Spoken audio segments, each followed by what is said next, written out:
Again, the president scheduled to be inaugurated on January 20th, 1961, and the newspaper from the evening before, the Evening Star, says threat of 2-inch snowfall hangs over inauguration. They actually got 6 inches. Did I say 2 foot? 2 inch. They actually got 6 inches. They got 3 times as much as anticipated. And this really kind of threw a crank into things, because if it snows 6 inches in Washington, D.C., it's a major disaster. They don't have snow removal equipment like we do in Wyoming and all those types of things.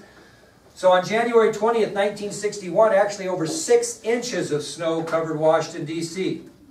It was the biggest snowstorm in decades in the nation's capital. I haven't seen anything like it. So if you look at Barack Obama's last inauguration, people maybe have coats on, but you don't see their breath when they're speaking. It was a fairly decent day in January. It usually is in Washington, but this day was cold. And despite the cold, about 20,000 people dressed in coats, scarves, and gloves came to witness the swearing in of our nation's 35th president. How many people? About 20,000. I'll repeat this several times. So on January 20th, 1961, over 6 inches of snow covered Washington, D.C. It was the biggest storm in decades, the night before the inauguration.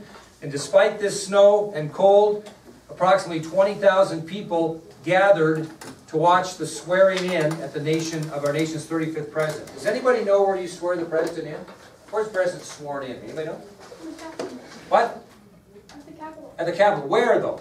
On the east portico. And what's portico another name for? Kind of porch. If you go to the back of the Capitol, and you'll be there, we'll go to the back of the Capitol, you'll see this really kind of a big platform between the two houses of the Senate House in the Capitol. You know, you have the big dome, and then you have the two houses. In the back, in the middle, is a big portico or porch on the east side. And that's where you gather. If you ever see a presidential inauguration, they always inaugurate the president on the east portico of the Capitol. Now, if anybody happened to watch Barack Obama's inauguration, anybody take time to see that? I don't know, kids don't really do that.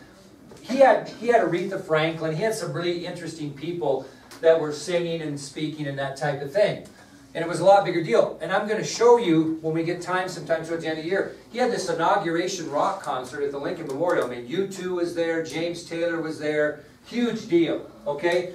Well, the highlight of this inauguration, because things weren't like that, is Kennedy was going to have his favorite poet, Robert Frost, read a poem at the inauguration. Okay, that was a big highlight in those days. You didn't have U2 and James Taylor and Mary J. Blige and all those people showing up and singing at the inauguration like they did with Obama, which is really a pretty cool concert. But the big highlight of this inauguration was going to be a poem that was going to be read by Kennedy's favorite poet, Robert Frost. Now, we've all heard of Robert Frost, I assume, right? Okay? Now, it's kind of an interesting story. You write down what you think you need to on this, but it's a pretty good story. After Kennedy found out that he was elected president in the election of November of 1960, he talked to Frost and asked him if he would read a poem at the inauguration. But he really asked him, "God, could you do a new one? Could you write a new one, a special one, just for the inauguration?" And Frost agreed, and he actually finished the poem on inauguration night. So he was still working on the poem in his hotel room the night before the inauguration. So again, when Kennedy found out he was elected President of the United States in the election of 1960 in November, he asked Robert Frost if he would recite a poem at the inauguration, and he wanted a new one that he hadn't already done.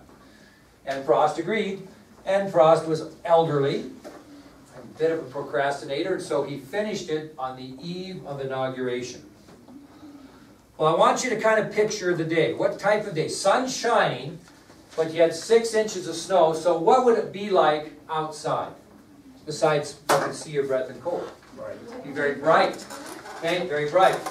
So because of his deteriorating eyesight and the fact that the sun was glaring off the newly fallen snow, Frost got up to give his poem, and he couldn't see the words on the paper. Couldn't read it. And it was a new poem, so he obviously didn't have it memorized. So he's standing there going, "Oh, can't see the poem, can't read the words, can't remember them." So what do you think he does, Hannah? Go ahead and say it. Improv. Yeah, what he does is he recites from memory a poem entitled The Gift Outright, which is on your ID sheet. Okay, so he's unable to read. He doesn't really panic. But what he does is he simply reads a poem that he knew from memory entitled The Gift Outright. And this is a copy of the exact words of that poem. So you have it. Any poets in here? Morgan Ermentrout really liked poetry. She was quite interested in this. Now, in the end, who knew the difference? Two people knew the difference. Obviously, President-elect Kennedy and Robert Frost himself. No one else was the wiser. It went unnoticed with the exception of the new president and Robert Frost. It was just kind of an interesting thing. Now, the point of this is Robert Frost died in 1963. And Kennedy, which was a little bit unusual for that time, was one of the many mourners at his funeral in 1963. So, Frost reads The Gift Outright. No one's the wiser. His improvising went unnoticed with the exception of the new president and Robert Frost himself. And when Robert Frost died in 1963, President Kennedy was one of the many mourners at his funeral. He was very, very fond of Robert Frost. Okay, moving on the inauguration. During his inaugural address, Kennedy devoted his remarks to the following 4 topics. These are the 4 things he talked about. Okay? So, during his inaugural address, the new president devoted his remarks to the following.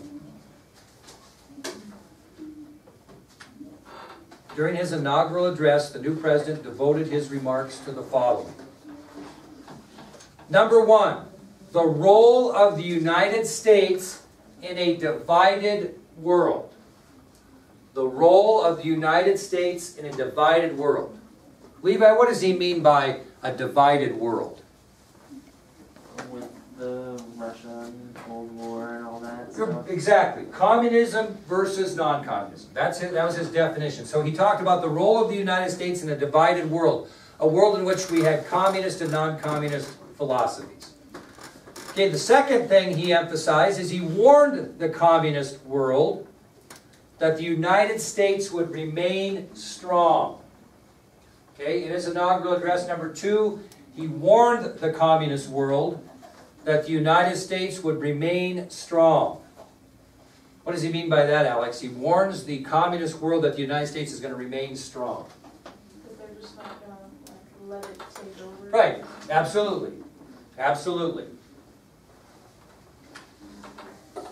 The third thing he emphasized is he urged both the communist world and the non-communist world, the two sides, he urged them to join forces to renew world peace. So he urged both communist and non-communist sides to renew the search for world peace. We're in the middle of the Cold War right now. Everybody's nervous about the communists. Okay? And so he urged both communist and non-communist countries or sides to begin to renew the search for world peace, not aggression. And the fourth thing he did is he challenged both the communist and non-communist sides to join forces in a united fight. Fourth thing he did is he challenged both communist and non-communist sides to join forces in a united fight. Which we'll talk about what that means in a second. We'll back up. So he talked about the role of the United States in a divided world, communist and non-communist. He warned the communist world that the United States would remain strong. He urged both communist and non-communist sides to renew the search for world peace. And then he challenged both communist and non-communist sides to join forces in a united fight. What was the fight against? The common enemies of the world. He urged both sides to join a united fight to fight against what? The common enemies of the world. Now think about that. He told both sides to get together, let's fight the common enemies of the world, not each other. Common enemies of the world. Hoyt, what's one example you might think that might be a common enemy that everyone in the world has? Paige? Aliens. No. Jacob, come on, let's get serious. What is a common enemy of the world? Everybody faces trouble. Harvey got one? No, we're too specific. What? Poverty, thank you. There's one. One common enemy of the world is poverty. Does every country face poverty? Okay, what's another common enemy of the world? What about it, Warner? What's every country have problems with? Hunger. That might go with poverty. Well, disease. That's another common enemy of the world. Disease. Not every country has this next problem, but countries that don't have this next problem, we're always trying to help countries that do. And we're always getting ourselves where people think maybe our nose where it doesn't belong. So what's another common enemy of the world? Even though it doesn't affect us, it's affecting other countries, affects us in a roundabout way. Tyranny. Tyranny. What's tyranny, Callie? It's when you have like a ruler who kind of acts unjustly. Yeah, that acts cruel and unjust against the people of the country. We have tyranny all over the world. So the fight against the common enemies of the world, which were tyranny, poverty, disease, and war itself. War itself. That's a common enemy of the world. War. What happens when you have a war between two countries? People die. Okay? Countries are ruined. So the fourth thing Kennedy said again is he challenged both communist and non-communist sides to join forces in a united fight against the common enemies of the world, which were tyranny, poverty, disease, and war itself. Now during his inaugural address, you probably heard some of these quotes, and I want you to think about what he's saying here. So I'm going to put Emmy on the spot here. What does he mean by this, Emmy? This quote is inaugural address. Let the word go forth to friend and foe alike that the torch has been passed to a new generation of Americans. What's he alluding to there? I'll read again. Let the word go forth to friend and foe alike that the torch has been passed to a new generation of Americans. What's he saying? We're trying to fix the problem or the other instead of against. Close. What else? Anybody else? How about you there, Carmen? What do you think he means by that? Like maybe there's like hunger and newer ways to handle. There you go. Their new generation is going to roll the country. You've got a new generation of Americans with new ideas and new ways of doing things, and he's a new youthful president. New generation is going to run the country. Okay, then he said this, and so my fellow Americans, ask not what your country can do for you, ask what you can do for your country. My fellow citizens of the world, ask not what America can do for you, but what together we can do for the freedom of man. Snyder, what do you mean by that? You can't be an honor student and say, I don't know. It doesn't work that way. How about somebody that is an honor student? Emily, tell me what he means by that. And so, my fellow Americans, ask not what your country can do for you, ask what you can do for your country. That kind of self-explanatory. Well, yeah.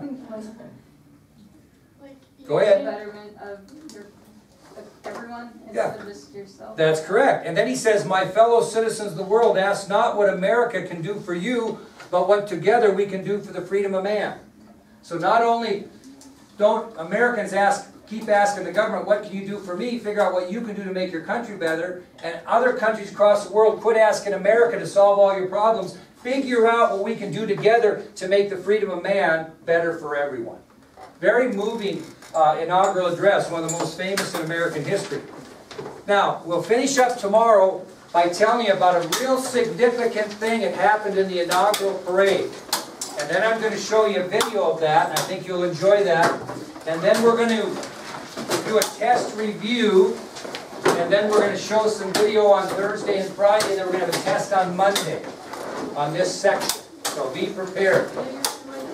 I don't like tests on Monday, but you know, we got so many problems going on with these people's kids being gone. How many are going to be here Friday? How many will not be here Friday? That's why we're not having a test on Friday. How many are not going to be here Thursday? Okay, that's why we're not, how many are not gonna be here next Monday? Perfect, there you go. Okay, you don't want to take a makeup in this, it's much more difficult. I do not like giving Monday tests, but it just works that way. And we have another small problem. I don't know why Mr. McGee and I have got everybody now wanting to test out in the Commons. And why do I test out in the Commons? There's too many. Because I have 28 kids in here, right? Well, now everybody wants to test in the Commons, and so we're having people go test in the Commons, and now we gotta actually do a schedule to see when we can get out in the Commons. So we may have to take a test or two in here, as much as I don't like to do that because of that problem. So we're just dealing with a few things that we'll get through, but we'll enjoy it and kind of go from there. So tomorrow we'll finish the inauguration with the parade, tell you what happened, show you a couple of videos I think you'll like. We'll have a test review either tomorrow or Thursday, and we'll have a test on Monday, and we'll finish up Friday by showing you some more good things, the election of 1960. Okay? Any questions at all? I'll get those quizzes back to you tomorrow with the score on them. I'll probably have them posted by tonight, would be my guess. Does everybody have their biography assignments? Everybody know who they're doing? Okay.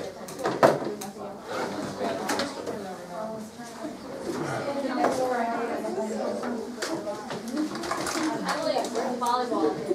Where's volleyball? Where are the places?